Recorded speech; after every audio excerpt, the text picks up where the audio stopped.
You need to hear this. So please make sure that you give yourself time to listen to these 10 easy steps that will make your adjustment, your arrival in Canada very easy.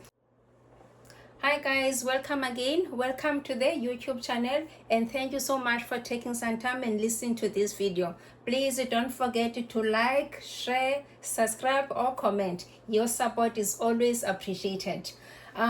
Yes, it's been a while as all of us have been busy guys with the World Cup supporting our favorite teams. Seeing that we put that all behind us, now I've decided to do another video. Today's video guys, is not dedicated to my IEN community. It is for everybody, everyone who will be arriving or arriving soon in Canada, regardless of the province. So there are just 10 essential things that I feel like they are so important. I wish somebody should have told me before I coming here. It would have made my life very, very easy. So the first thing I'm going to talk about guys, is it is important to each and everyone, is your accommodation. You are lucky if your company, wherever you're going to be working, they do have arrangements for some temporary accommodation. You are lucky. Unfortunately for me, the company where I work, they do not help with accommodation. I have to find my own accommodation. I must say that I find it a bit tricky and difficult to secure accommodation outside Canada.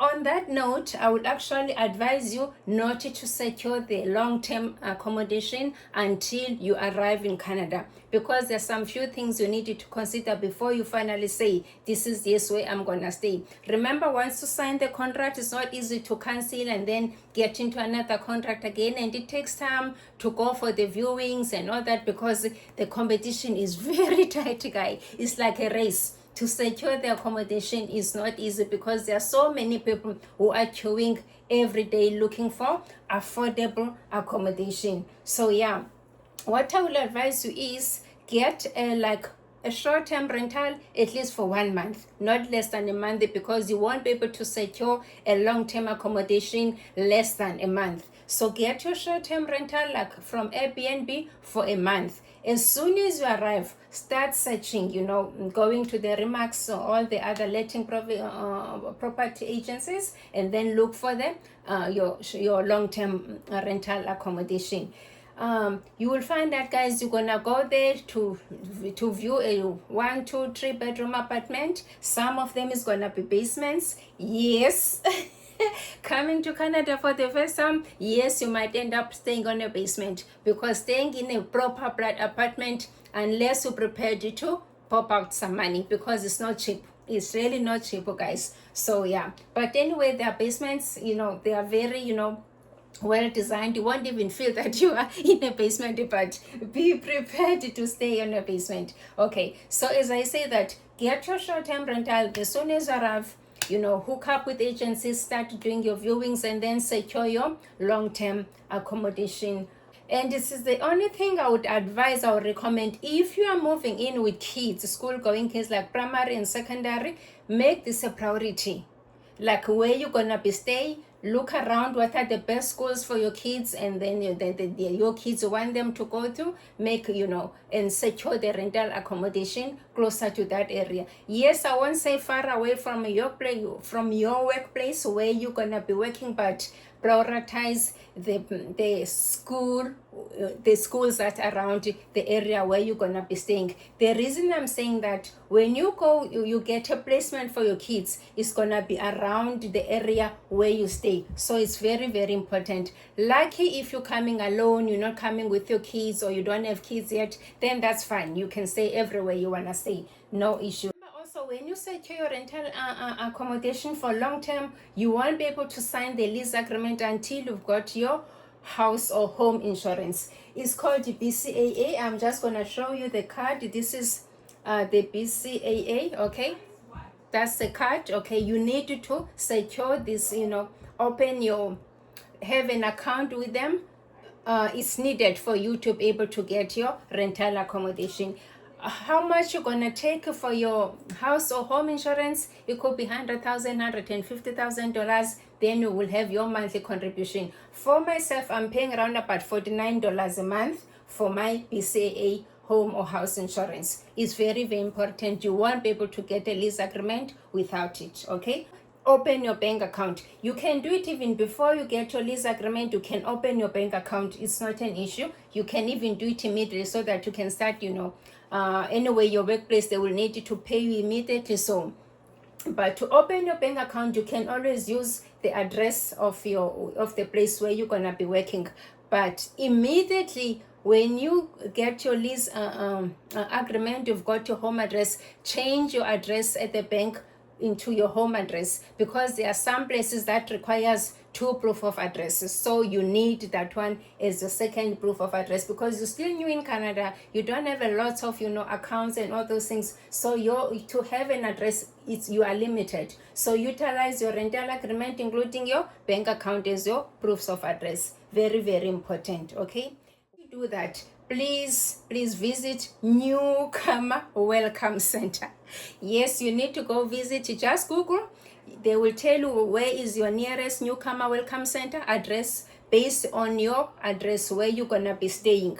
Once you go there, you will register. They will ask you will register everyone in your household, your kids, your family members, everybody who has arrived with you. You need to register them. You will bring your passports, and you're gonna bring all your immigration papers, whatever you have. Then you have them registered. They will also assign a dedicated counselor, somebody who's gonna be your contact person in case you need any support during your stay in the country and in the province.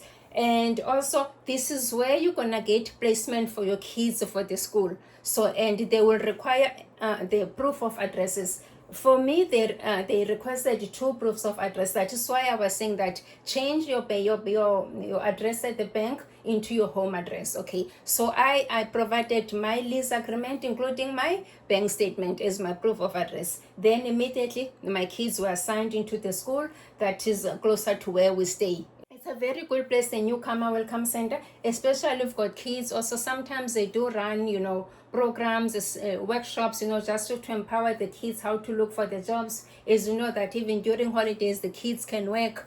The starting age, I think it's 16 years and above. So during holidays, the kids can work unless they want to do some other things. But it's a very good place, the Newcomer Welcome Center. Yes, it is gonna make you feel like, oh my goodness, I feel like an immigrant. It's okay. Enjoy the process and enjoy the support that is being provided by everybody around you. Once you have done that, please also apply for your MSP, that is medical service plan. This is because this is where you're gonna be issued with your provincial card.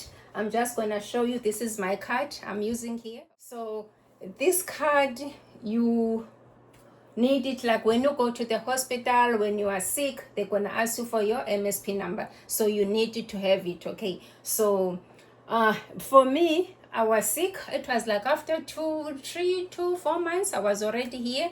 I'm sick. I could even go to work. I go to the hospital. The next thing, they're asking me for my MSP. I said, what is MSP? It was even my first time to hear the word MSP. I'm like, I don't know about it. So there are some places where you go, they will ask you for your proof, for your identification card. So this is the card you can also utilize, your MSP card. So it's very, very important. You will get the cards for everybody in your family. You will register them under you. Then they will also have their MSP cards as well. So do that as well. You just go to the Google, just say MSP. Once you say MSP, then it will take you to the website where you do the entire application. Yes, you will upload like your passports, your immigration papers, everything. Then you upload in there.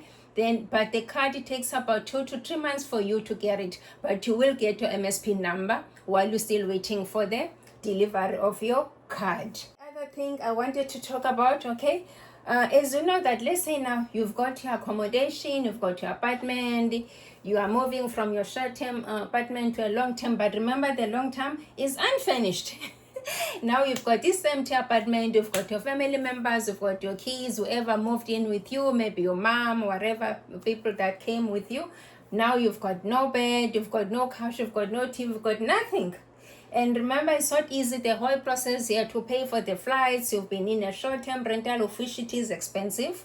And you've been, the food, the transport system and all those things. So One thing I will recommend, I am not advertising, but I'm just recommending because this is a service that I've utilized and it really lessened the stress and the burden on me. It's called Easy Home. Easy Home, this is whereby you can rent the furniture. Some of the furniture is already used, some of them is brand new. It's up to you. You pay lesser for the one that is already used. It's funny because the word that they will use when you go there, if it's already used, they will say it has been previously enjoyed. I find it funny, but anyway, I said, oh, okay. So they won't say it's already used. They try to say it's previously enjoyed. So you can rent out. Maybe you can combine brand new and some used, just also to decrease, the price of your monthly payment while you're renting the furniture. You can, furnish your whole house. You have beds, you've got, TVs, couches, everything on a rented furniture.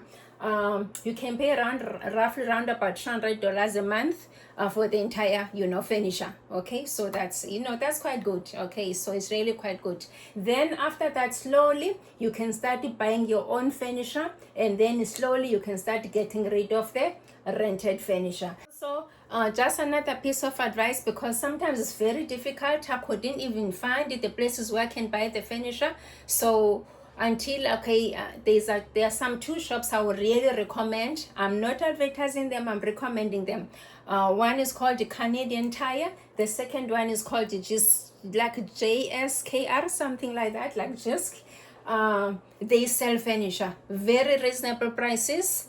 Really, so wardrobes, beds, couches, everything at a very, very reasonable prices. So make use of those places when you're looking for furniture. And now the other one I want to talk about, I'm going to talk about grocery shopping. Very, very important, okay? Because this is something most of your money is going to go to your groceries. Especially if you've got kids, you've got your family members with you, you are going to spend a lot of time doing groceries, topping up, making groceries for the whole month. One of the shop I use is called the Costco. I'm just going to show you. This is Costco. It's like a wholesale. So they sell in bags. So this is where I normally buy at the end of the month, cereals,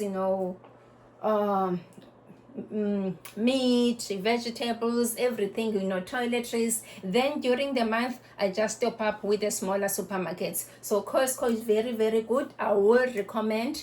It will save you money. You compare it to the price if you have to go in an ordinary supermarket. Yeah, you open an account, there is a price that you're gonna pay.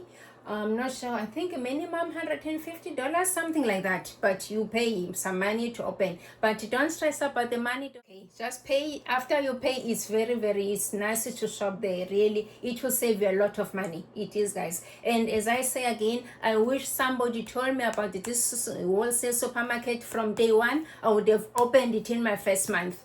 I just newly opened it, I think around about March, April, and imagine I arrived here like July 2025, and I only opened it a few months down the line because I didn't even know the difference. I thought it was just an ordinary, supermarket, just like Walmart, and it's different, okay? Yes, then you can use Walmart, Real Canadian, just to top up, for your your groceries during the month. Say, guys, these are the things I felt like you needed to know them, please, when you come to Canada, because they will, you will have a stress-free adjustment. It will lessen your burden. You will feel less. They help to have a guide like this. So as I say, I'm not going to take too much of your time.